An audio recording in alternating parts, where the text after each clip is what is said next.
Hey everyone, welcome to x402 on Stacks. I'm super excited. I just launched a new version of the SDK. And for those who don't know what x402 is, it's basically a way to make payments through HTTP. We always have a status code on HTTP, right? So for example, if you go to resource and and everything is okay, you're gonna get 200. If you don't find the resource, you're gonna get 404. And that's the same flow for O2. So basically, if you need to pay for that resource, the server is going to respond with a 402.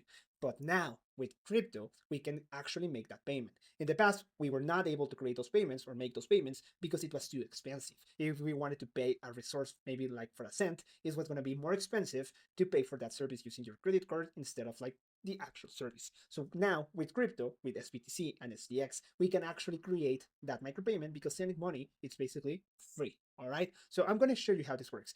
On Stacks, I created this SDK and the facilitator so you can start monetizing your APIs and get paid using SBTC or the SDX token. So let me show you how it works. We are going to create a super quick example in just a few minutes. Okay. So now if you go to npm, you are going to find the SDK. This is the newest version. You should be using this one. This is the most updated one. So you should be using this one. So to create a payment, this is the following. We need the following flow. So basically, we need a server. Okay. So this server, it's your API. Maybe you're creating a premium service that you need to get paid for that service, for that endpoint. You need that endpoint. Okay. So with that, you need to start protecting that resource. How do you protect that resource? By using a middleware. This middleware comes from the SDK. With this middleware, you're going to specify which routes need to be protected and also how much you need to pay for those resources. Okay. Once you specify this on the client side, they're gonna receive a 402 status code with the data you set here so you can get paid. All right, I'm gonna go through the code a little bit more in a few seconds. And now, once the client receives that information, the client is going to have a wallet. That wallet is going to sign a transaction, send it back to this backend, and the backend, the middleware that we have here, is going to send that signed transaction to the facilitator. The facilitator is a different API where that API is going to settle the payment, verify that it was made correctly, and once it's verified, return that status to the middleware so the middleware can respond that everything was okay, and now you can actually send the premium data. All right. So that's basically the way it works, X402. So let me go through this code a little bit. All right. So we need the network. So basically the network is mainnet or testnet. Obviously try to use always mainnet because testnet is only maybe for you to start testing. All right. The server address. This is super important. The server address is basically your wallet address. You as a developer, where you are gonna get paid, that's the server address. Okay. The port, well, this is just the API thing. It's nothing big. The facilitator URL, you can use different facilitators. For stacks, you can use facilitator.x402 stacks XYZ. This is totally free. You can start using it right now. So this is the facilitator URL. And now with this, you can start using the x402 middleware. You just need to set the amount of SBTC or STX you want to receive, the server address, so your address where you're going to get paid for, the network, remember, try to use mainnet, and the facilitator URL.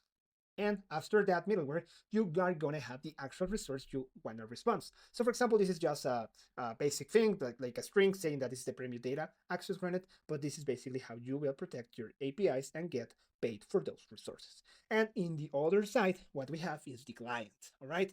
On the client, it works a little bit similar on the flow, but basically the way it works is that on the client side, they're gonna receive a 402. Once they receive this 402, the user, I mean the client, with the wallet that is loaded into the SDK, it's going to sign a transaction to say the specified amount of STX or SBTC.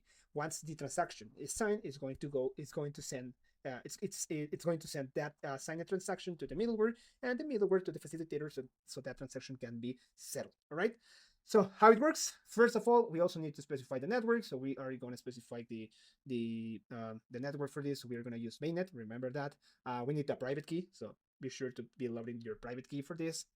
And with that, we are going to have the interceptor. All right. So basically, the way it works from this interceptor, it's loaded from the x402 stacks SDK. So with this interceptor, the way it works is that once it receives the 402, it's going to use the wallet that it has loaded and sign the transaction and send that transaction to the backend back so they can settle the payment.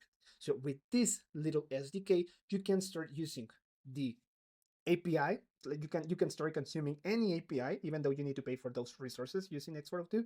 Even with that, you just start consuming the API as it is. You don't need to do anything else. You just start using and consuming the API as it was before.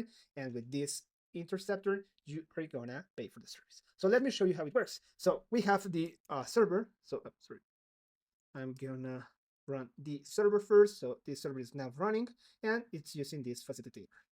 And in another terminal, I'm gonna run the client. Okay, so here we have the client. This is the wallet from that I loaded to the SDK. This is making the transaction. So basically, I received the 402. Once I receive the 402, it sends the signed transaction to the backend. The backend, the middleware, sends the transaction to the facilitator. Facilitator settles the payment and sends back the response. So as we can see here, we have the transaction, the transaction hash, and we are now going to the Explorer so we can see this transaction. And here we have it. Here we have the transaction made a few seconds ago. This is the amount of STX that it was required from the server, as we can see here.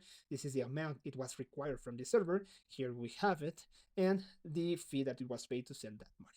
So this is the way it works. This is how the X402 protocol works. The SDK is totally live. The new version handles everything for you. It's easier to use, so please start using it. If you have any question about X402 or maybe about how the SDK works in the stacks, please let me